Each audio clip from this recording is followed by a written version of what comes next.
visite pour voir les états de l'école. Vous savez, c'est pas une bonne nouvelle, comme je le disais tout à l'heure. C'est un dossier qui est fait. C'est fait, c'est mon frère aujourd'hui.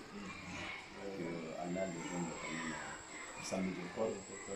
Là, c'était l'association. Et puis tous les villages, ils ont fait un effort pour construire l'école. Grâce à l'État malien. Aujourd'hui, l'école fonctionne depuis quelques années. Aujourd'hui, vous êtes directeur de l'école. Alors, on est venu voir les visites avec les profs, l'école coranique aussi qui sont là. Alors, c'est vous poser des questions. Quelles sont les difficultés que vous avez actuellement? Quels sont les besoins que vous avez? D'abord, donc, merci beaucoup. Nous sommes là aujourd'hui. Vraiment, c'est pas une bonne nouvelle par rapport au cas de notre vraiment frère ami qui subit. Donc, on souhaite vraiment qu'Allah lui apporte son paradis. Amen. L'accueille vraiment dans sa miséricorde. Qu'Allah lui pardonne.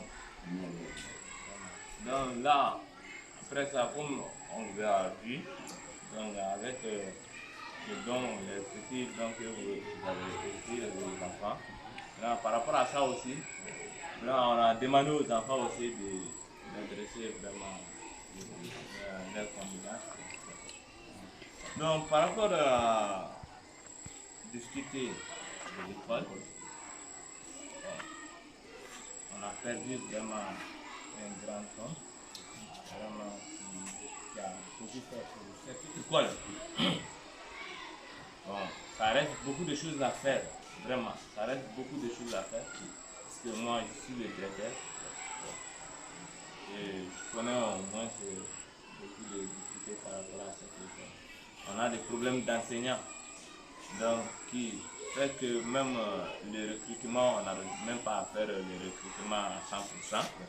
Donc bien vrai que il y a les dons viennent, mais il y a le problème de recrutement, le problème de paiement des enseignants. Donc vraiment ça c'est quelque chose de vraiment que je pouvais dire par rapport à ça. Vraiment je vous remercie. D'accord. Je vous remercie. Oui, c'est vrai que tout à l'heure, quand on a rendu visite à l'école, on a senti que vous avez mis deux classes enfin deux groupes dans une école. Dans une voilà. Alors si c'est le cas normal, c'est pas normal parce qu'on a vu que on a vu le troisième, quatrième, c'est la même classe. Voilà. Le cinquième, sixième, c'est dans la même classe. Voilà. Parce que s'il manque des effectifs, tu es obligé de mettre ça pour un enseignant qui fait que il y a deux groupes qui sont dans la même classe. Donc, parce que s'il manque de moyens, ça cause de ça, c'est ça. Oui, effectivement, c'est ça. Parce que si vous nous voyez, vous pensez que bon, tout est au complet, mais effectivement, il y a des problèmes quand tu arrives même, quand tu viens voir, tu dirais que vraiment il y a des sérieux problèmes. On a même fermé une classe. On a vu ça tout à l'heure, la première et la deuxième. La première et deuxième année. Vu vraiment le manque d'enseignants. En même temps, parce que c'est un manque d'enseignants qui fait qu'on essaie de combiner les deux classes dans une classe. Alors, c'est manque d'enseignement. Ça vient de l'État ou parce qu'on sait que ici c'est l'école privée. Alors, c'est l'État qui vous empêche ou alors peut-être vous avez du mal à trouver le prof au niveau des paiements ou alors peut-être les gens n'ont pas voulu parce que ici c'est la brousse. Enfin, je ne sais pas. Bon, c'est pas ça, mais en fait ça dépend de l'enseignant, de l'État. Parce que c'est l'État qui doit recruter les enseignants pour les déployer dans les coins, là où les besoins doivent se trouver. Parce que l'éducation, c'est un droit pour l'enfant. L'éducation, c'est un droit pour l'enfant. Et l'État aussi est conscient de cela. Donc, il fait tout vraiment.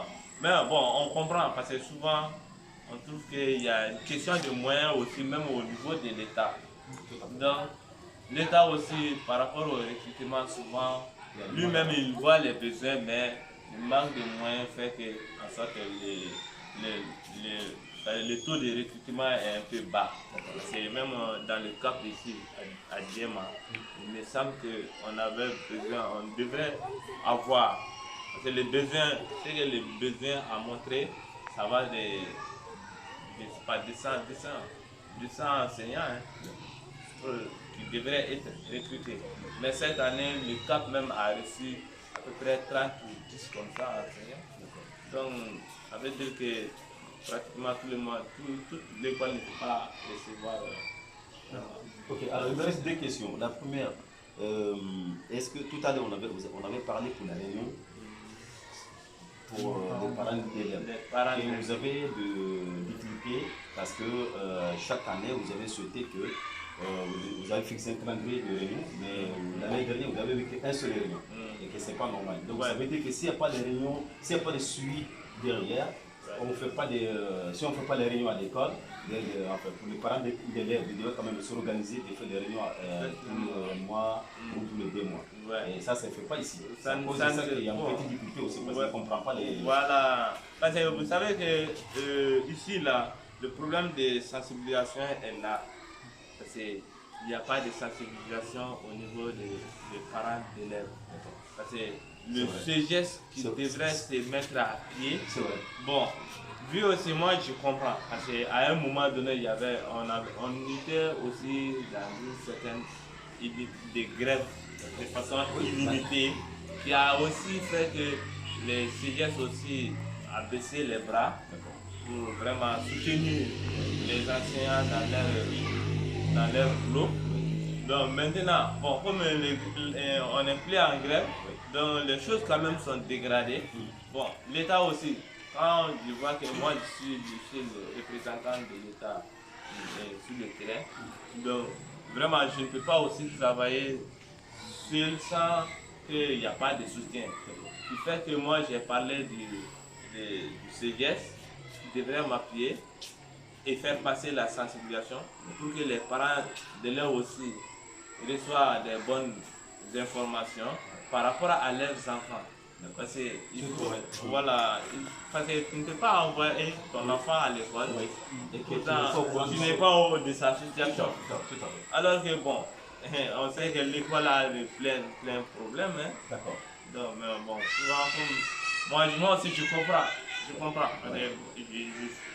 Quand je vois certains membres du CGS, je les explique. Donc c'est comme ça on s'informe. Alors, pour finir, là, il te faut combien de mètres pour fonctionner cette école-là? Bon, pour cette école, si j'ai pu quand même avoir un enseignant, c'est suffisant. Là, vous êtes deux. Voilà, nous sommes deux. Donc, si on aura un troisième, donc vraiment, les choses vont bouger un peu. D'accord. Ok, bon, ben, merci. Merci. Ouais, ça va. Ouais. Merci vraiment. Alors, on présente toujours notre condoléance. D'accord. Vraiment. Vraiment, ça a été vraiment pour nous une grande perte. D'accord. Merci. Surtout moi-même. Ce qui s'est passé entre nous, vraiment, ça moi je ne pourrais pas oublier. D'accord. Moi je ne pourrais pas oublier. Merci. Alors là, c'est l'école coranique. Voilà. Bon, si ça. Comment on a qu'à voir un peu ça? Bon, on a besoin d'abonner vos caméras parce que comme on m'a demandé, on peut y aller Bani Mikara, Amala Dali, mais Amala de l'MBC Kani Makon. Ok, wa. Donc on est Bani Konekara, on est Bani. Bon, sûrement, il y a un manque de comment créer il faut au Canada. Il y a fourni, ko bara dali ça y a kera mian kana